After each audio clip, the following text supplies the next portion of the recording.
Guys, magbulay tayo ng patola na may miswa.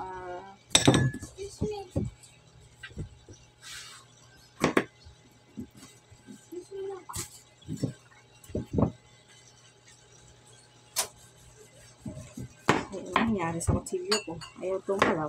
Ito sa'yo, oh. Ah. Damay.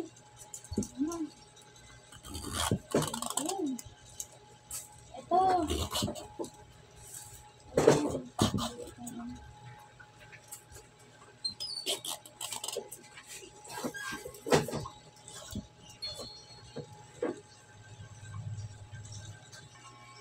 Sumoli.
Ayan, bisa ulit tayo ng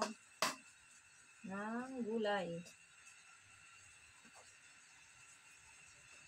Lagyan natin ng sardinas para diretso ulam na yan, guys. May ulam na tayo. Gulay pala, ulam na. Diba? Ayan, lagyan natin ang ating gulay.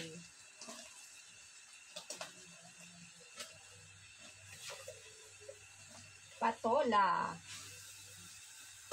Ang gulay natin ngayon ay patola.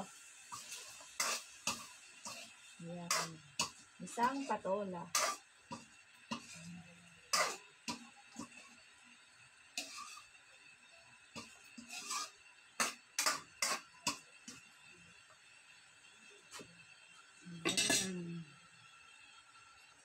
Ayan, lagyan natin ng paminta at saka asin para may pangpalasa.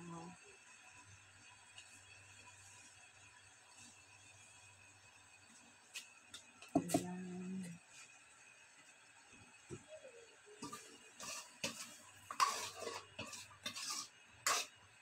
Sabawan natin ulit ito, guys, ha? Kasi kailangan niya ng sabaw. Dahil mayroon siyang miswa. At saka, ayan talagang kailangan nila, sabaw. Yung iba hindi sasabaw niyan. Yung sabaw lang talaga niya yung nagiging sa ano nila. Pero ako nagsasabaw dahil kailangan nila ng sabaw. At saka ng miswa. Wala tayong paglulutok ng miswa rice pag di natin sinabawan.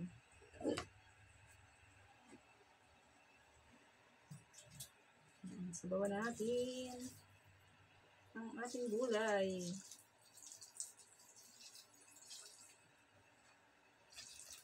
O, diba? Meron na naman tayong sabaw. Gulay na may sabaw. Ayan, pakuluan lang natin yan guys ha. Bago natin ilagay ang miswa. Ayan guys, ang ating finished product ng ating gulay. Ayan. Patola with miswa and sardines. Yan. O, diba? May gulay naman tayo. Pangtanghalian. Yan. Thank you guys sa support niyo sa panonood ng aking mga upload.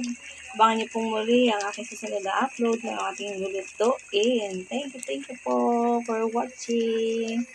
See you sa susunod kong upload. Thanks!